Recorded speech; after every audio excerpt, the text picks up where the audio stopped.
Hello दोस्तों, मेरे YouTube channel doctor Sams biology में आपका स्वागत है।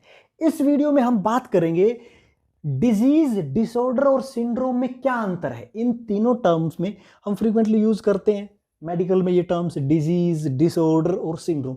तो इन तीनों में क्या डिफरेंस है, क्या अंतर है, इस बारे में बात करेंगे इस वीडियो में हम। तो सबसे पहले हम बात करेंगे डिजीज। तो ये जो वर्ड है ये लिया गया dash plus S. Dash means without, S means ease. So when body is not at ease, body comfort में नहीं है, बॉडी के अंदर कोई प्रॉब्लम है। डिजीज का मतलब यही है इस वर्ड का। तो बॉडी के अंदर कोई प्रॉब्लम है, बॉडी अपनी ईज पे, अपने कंफर्ट पे सही नहीं है बॉडी, तो उसी को डिजीज बोलेंगे। So body has some problem, कोई प्रॉब्लम है बॉडी के अंदर। तो इसकी क्लियर डेफिनेशन क्या होगी? Any discomfort in the body, body के अंदर कोई डिस्कंफर्टेबल है और उसके पीछे कोई क्लियर रीजन है, भाई ये क्यों है, इसी को डिजीज कहेंगे। इसको एग्जांपल से समझते हैं। देखिए, मलेरिया एक डिजीज है और मलेरिया क्या करता है, एक डिस्कंफर्ट बॉडी के अंदर कोज करता है। बॉडी ठीक नहीं होती अगर मलेरिया, तो मलेरिया अगर होता है तो क्या होता है, इलनेस होगा, फीवर होगा, फटीग होगा, चिलिंग होगी। तो ये क्या है, ये डिस्कंफर्ट है, ये डिस्कंफर्ट है, बॉडी के अंदर डिस्कंफर्ट हो रहा है। और किसकी वजह से हो रहा है? एक प्रोटोजोआ है जिसका नाम है Plasmodium.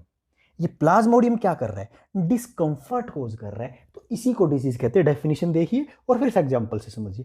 Any discomfort in body, अब बॉडी के अंदर कोई डिस्कंफर्ट है, ये डिस्कंफर्ट क्या है, इलनेस है, फटीग है, फीवर है, चिलिंग है, and which has clear reason behind it. और इसके पीछे क्लियर रीजन क्या है, प्रोटोजोआ प्लाज्मोडियम, ये क्लियर रीजन है। तो ये हुआ आपका डिजीज। अब आ जाते हैं डिसऑर्डर पे। Dis means not, order means order.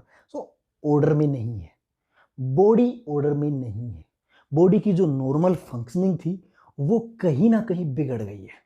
एक बॉडी, और बॉडी का कोई पार्ट, उसकी नॉर्मल फंक्शनिंग थी वो बिगड़ गई है। तो इसकी डेफिनेशन देखिए, disruption of normal functioning of body और बॉडी पार्ट। बॉडी और बॉडी की पार्ट की नॉर्मल फंक्शनिंग बिगड़ चुकी है, उसी को डिसऑर्डर कहते हैं। अब इसको समझते हैं एग्जांपल से। एरिथमिया एक डिसऑर्डर, इसको डिसऑर्डर क्यों कह रहे हैं हम? इसके अंदर क्या है, हार्ट बीट नॉर्मली, हमारा जो हार्ट है वो बीट कर रहा है, एक नॉर्मल पेस पे बीट कर रहा है। भाई 1 मिनट के अंदर इतना बीट करेगा, पर्सन टू पर्सन थोड़ा वेरी करता है, 70 हो सकता है, 70 to 80 हो सकता है। लेकिन एक डिसऑर्डर है एरिथमिया, इसमें क्या होता है, हार्ट बीट इरेगुलर हो जाती है, बहुत ज्यादा बढ़ गई, बहुत ज्यादा कम होगी, तो ये इरेगुलर होगी। अब यहाँ पे बॉडी क्या है, बॉडी का नॉर्मल फंक्शनिंग, बॉडी पार्ट का है, क्योंकि हार्ट बॉडी पार्ट, उसकी नॉर्मल फंक्शनिंग बिगड़ गई है, क्योंकि उसकी एक पेस थी, उस पेस से वो बीट कर रहा था, वो धड़क रहा था हार्ट, अब वो बिगड़ चुकी है। तो एरिथमिया क्या हुआ, डिसऑर्डर। तो नॉर्मल फंक्शनिंग है बॉडी की, वो बिगड़ जाए। उसके पीछे कोई भी रीजन हो सकता है, किसी डिजीज की वजह से भी बिगड़ सकती है। बॉडी की नॉर्मल फंक्शनिंग वो बिगड़ गई है, तो उसको डिसऑर्डर बोलेंगे। वो डिजीज अलग है, वो कोज हो रहा है किसी एजेंट से, लेकिन एक फंक्शनिंग बिगड़ी है, उसको हम डिसऑर्डर कहेंगे। एरिथमिया मान लीजिए, ये एरिथमिया कई बार कार्डियोवास्कुलर डिजीज की वजह से भी हो सकता है, लेकिन एरिथमिया पर अगर हम फोकस करें तो ये एक डिसऑर्डर है, क्योंकि इससे हार्ट बीट इरेगुलर हो गई। तो ये हुआ डिसऑर्डर। अब आ जाते हैं हम सिंड्रोम पे। एक ग्रीक वर्ड से लिया गया, सन मीन्स टुगेदर, ड्रे मीन्स रन।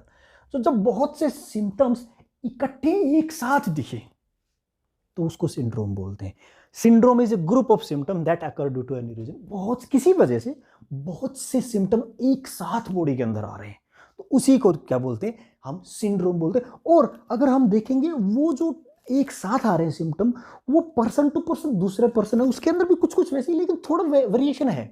ऐसा नहीं है कि बिल्कुल एग्जैक्ट ही होंगे दूसरे के अंदर। जैसे कि डिजीज में क्या होता है, जो सिम्टम्स एक पर्सन में है वो दूसरे में भी बिल्कुल सेम होंगे, लेकिन सिंड्रोम में थोड़ा डिफरेंस है। बहुत से सिम्टम्स होंगे एक साथ आएंगे, लेकिन वो पर्सन टू पर्सन वेरी करेंगे।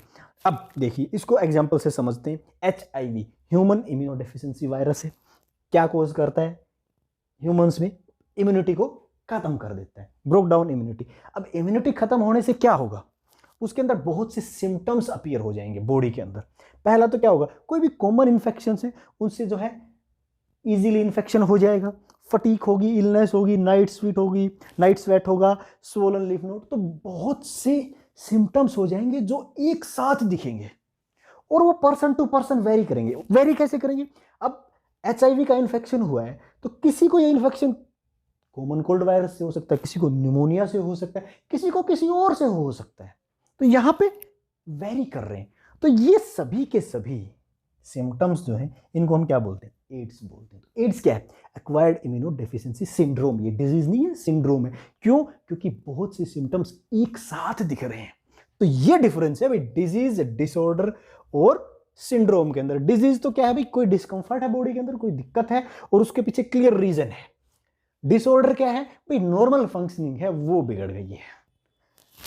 सिंड्रोम क्या है, बहुत से सिम्टम्स एक साथ अपीयर हुए हैं और वो थोड़े थोड़े वेरी कर रहे हैं पर्सन टू पर्सन, तो इसको बोलेंगे सिंड्रोम। तो ये डिफरेंस है डिजीज, डिसऑर्डर और सिंड्रोम में।